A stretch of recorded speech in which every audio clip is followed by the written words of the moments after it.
पता नहीं नरेंद्र मोदी की यह हसरत पूरी होगी भी या नहीं, क्योंकि हालात तो डामाडोल हैं और इसका इशारा खुद प्रधानमंत्री नरेंद्र मोदी ने ही कर दिया है कि हमसे नहीं हो पा रहा है।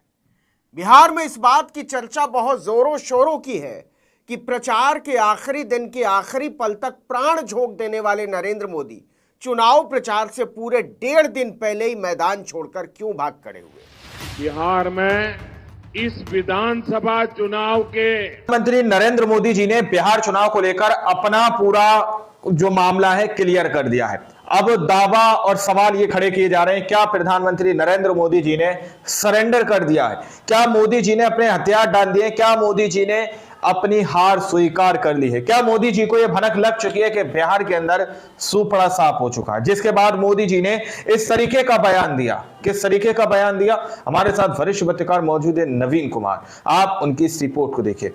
पता नहीं नरेंद्र मोदी की यह हसरत डामाडोल है, होगी भी या नहीं, क्योंकि हालात तो डामाडोल है और इसका इशारा खुद प्रधानमंत्री नरेंद्र मोदी ने ही कर दिया है कि हमसे नहीं हो पा रहा है।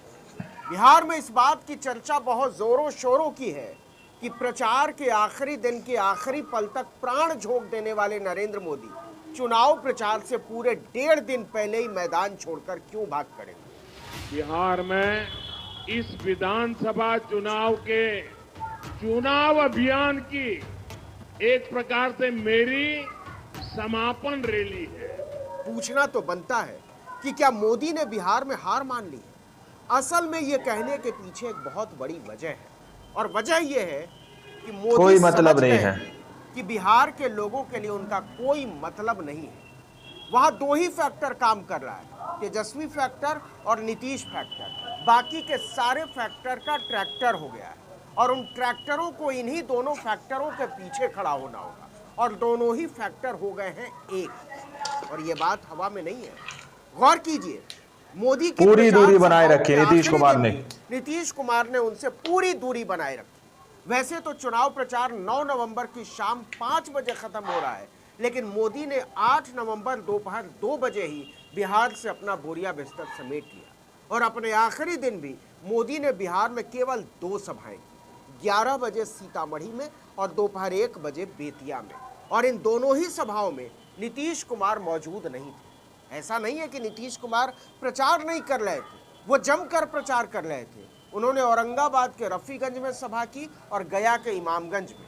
गौर कीजिए, ये दोनों ही वो इलाके हैं जहां जेडीयू और जीतन राम मांझी के उम्मीदवार चुनाव लड़ रहे हैं। चिराग पासवान अपने इलाके में भी नीतीश की एक भी सभा कराने के लिए तरस गए। दरअसल नीतीश जानबूझकर इस संदेश को साफ रखना चाहते थे कि बीजेपी और नरेंद्र मोदी अलग अलग लड़ाइयां हैं, दोनों की लड़ाई नहीं है, दोनों की लड़ाइयां अलग अलग। उन्होंने दोनों ही सभाओं में एक बार भी मोदी का जिक्र नहीं किया, जबकि पूरी भाजपा नीतीश के आगे दंडवत हो चुकी है, क्योंकि उसके नेताओं को एहसास हो चला है कि बिहार में मोदी को कोई नहीं जानता। मोदी चाहे आसमान पर अपनी फोटो छाप दे, बिहार में नीतीश और लालू का ही सिक्का चलता है। और अब दोनों ने मिलकर जो खेल किया है उसका असर सीधे 14 को दिखाई देगा। भाजपा को लगा था दूध की मक्खी की तरह नीतीश कुमार को करके दूध की मक्खी की तरह निकाल फेंके। इसीलिए आज तक चैनल पर अमित शाह ने खुलेआम ही कह दिया कि नीतीश के भविष्य का फैसला हम चुनाव के बाद करेंगे। फिलहाल हमारा करार केवल चुनाव तक के नेतृत्व का है। चिराग पासवान ने भी इसे आगे बढ़ाया। बीजेपी का चिराग उसी दिन से बुझने लगा था। नीतीश के इरादों की भनक लगी तो चिराग छठ के पहले ही जाकर उनके आगे सीधे दंडवत हो गए। नीतीश चिराग के घर गए और प्रसाद खाकर चले आए। प्रसाद दिया नहीं, इसके 3 दिन बाद अमित शाह ने भी कह दिया, या कहिए उन्हें कहना पड़ा कि पटना में मुख्यमंत्री की और दिल्ली में प्रधानमंत्री की कुर्सी खाली नहीं है। वो जानते थे मोदी का धराशायी हो जाना, मोदी जी की कुर्सी गिरना, दिल्ली में मोदी का धराशायी हो जाना। लेकिन अमित शाह पुराने खिलाड़ी हैं, जरा उनके तिकड़म को समझिए। उन्होंने खुद तो नीतीश कुमार को दरकिनार करने में अपने पैर पीछे खींच लिए, लेकिन इसके लिए आगे कर दिया जेडीयू में ही अपने एजेंट और केंद्रीय मंत्री ललन सिंह को। ललन सिंह ने कह दिया कि मुख्यमंत्री का फैसला चुनाव के बाद विधायक दल की बैठक में होगा।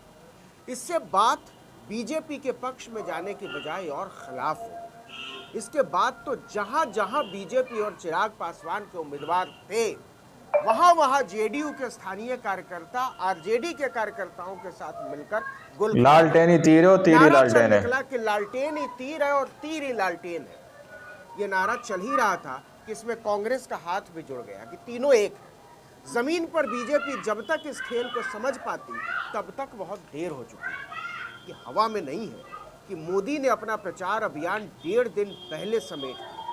मोदी से लेकर अमित शाह तक के चेहरे पर असल में 12 बजा हुआ है। किसी भी तरह से चुनाव पटरी पर आता न देख दूसरे चरण का प्रचार खत्म होने से 24 घंटे पहले रक्षा मंत्री राजनाथ सिंह को खुलकर कहना पड़ा कि चुनाव के बाद नीतीश कुमार ही मुख्यमंत्री होंगे, वही एनडीए के नेता होंगे। लेकिन अब इसका कोई मतलब नहीं बचा। विपक्ष की ओर से लगातार ये सवाल उठ रहा था कि जब महागठबंधन ने तेजस्वी यादव को अपना सीएम कैंडिडेट घोषित कर दिया है तो एनडीए भी अपना चेहरा औपचारिक रूप से बताए। बीजेपी इसमें लगातार हिचकिचाती रही। अमित शाह और नरेंद्र मोदी दोनों ने घुमा फिरा कर हालात बिगड़ने के बाद जिस तरह की बातें की इसमें कोई स्पष्टता नहीं डामाडोल है और इससे नीतीश का बीजेपी को लेकर मोह भंग बढ़ता जा रहा है। बीजेपी के उप मुख्यमंत्री विजय कुमार सिन्हा को जिस तरह से जनता ने खदेड़ा है और जिस तरह की प्रतिक्रिया उनकी तरफ से आई है वो नीतीश के बीजेपी से मोह भंग का नतीजा है। पटना साहब जैसे फंसे हुए चुनाव में भी नीतीश कुमार ने भाजपा के लिए वोट मांगने से इनकार कर दिया। पूरा बिहार समझ गया है कि बीजेपी ने नीतीश को धोखा दिया है और किसी भी सूरत में उसे इतनी मजबूती नहीं देनी है कि वो नीतीश कुमार के भविष्य का फैसला कर सके। राजनाथ सिंह ने आखिरी दिन इसे संभालने की जो कोशिश की है वो दिखाता है कि भाजपा की हालत कितनी खराब है। उन्होंने एक टीवी इंटरव्यू में कहा कि एनडीए पूरा कोई मतलब नहीं नीतीश है। कुमार के नेतृत्व में ही लड़ रहा है और चुनाव के बाद भी वही मुख्यमंत्री रहेंगे। नीतीश कुमार को मक्खन लगाते हुए उन्होंने कहा कि कानून व्यवस्था को लेकर महिलाओं में भरोसा है कि नीतीश कुमार के नेतृत्व में राज्य सुरक्षित दिशा में आगे बढ़ा है। अब देखिए कि नरेंद्र मोदी भी नीतीश के आगे बिछे हुए हैं, राजनाथ सिंह भी नीतीश के आगे बिछे हुए हैं, अमित शाह भी नीतीश के आगे पूरी दूरी बनाए रखी नीतीश चिराग कुमार ने। पासवान भी नीतीश के आगे बिछे हुए, लेकिन नीतीश कुमार अपने पैर ही समेट चुके हैं। अब देखिए कि एक तरफ नीतीश ने मोदी की तरफ से, बीजेपी की तरफ से, चिराग पासवान की तरफ से मुंह मोड़ लिया है और दूसरी तरफ प्रशांत किशोर की आक्रामकता बीजेपी को हलकान की होगी। इसका सीधा नुकसान बीजेपी को होने वाला है। इसीलिए महागठबंधन के प्रचार में उछल रहे प्रशांत किशोर के फैक्टर पर राजनाथ सिंह को कहना पड़ा कि जन स्वराज पार्टी इस चुनाव में एक भी सीट नहीं जीत पाएगी। चुनाव का असली मुकाबला एनडीए और महागठबंधन के बीच ही है। कुल मिलाकर बिहार का चुनाव एक ऐसे नाजुक मोड़ पर खड़ा है जहां बीजेपी दूसरे चरण के मतदान से पहले ही एक तरह से उम्मीद छोड़ चुकी है। इस वीडियो में इतना ही, लेकिन अगर आपने आर्टिकल 19 इंडिया को अब तक सब्सक्राइब नहीं किया, अलग अलग लड़ाइयां हैं दोनों की। बेल आइकॉन दबाइए, घंटी जैसी आकृति लाइक कीजिए और कमेंट करके बताइए हमारा वीडियो आपको कैसा लगा। हमारा ट्विटर हैंडल है @19_India और मेरा ट्विटर हैंडल है कोई नहीं। दोस्तों, आप लोगों ने इस वीडियो को शुरू से आखिर तक देखा। वीडियो के अंदर साफ तौर पर बात की गई है कि किस तरीके से प्रधानमंत्री नरेंद्र मोदी जी ने सीधे तौर पर 1.5 दिन पहले कह दिया कि भाई अब हम रैली करने बिहार के अंदर नहीं आएंगे। या तो मोदी जी का ये कॉन्फिडेंस है कि वो बिहार के अंदर जीत जाएंगे, अब उनको रैली करने की किसी भी तरीके की आवश्यकता नहीं है, जरूरत नहीं है। या तो ये कॉन्फिडेंस है या फिर ये बात, ये भनक, ये खबर मिल चुकी है कि बिहार के अंदर अब दाल नहीं गलने वाली, इसलिए मोदी जी ने इस बात का ऐलान कर दिया कि भाई अब हम रैली नहीं करेंगे। शायद मोदी जी इस बात को समझ रहे हो कि बिहार तो हम हार ही रहे, तो फालतू की मेहनत करने से क्या फायदा। जिसके आधार पर ये सवाल पूछे जा रहे हैं, क्या मोदी जी ने घुटने टेक दिए, क्या मोदी जी ने हार मान ली, क्या चारों तरफ से बिहार के अंदर सुपड़ा साफ हो चुका है। बाकी आप लोगों ने इस रिपोर्ट को देखा सुना, आप लोग इस रिपोर्ट के बारे में क्या सोचते हैं, क्या समझते हैं, अपनी राय कमेंट सेक्शन में जरूर दीजिएगा। अगली वीडियो में जब तक के लिए जय हिंद, जय भारत।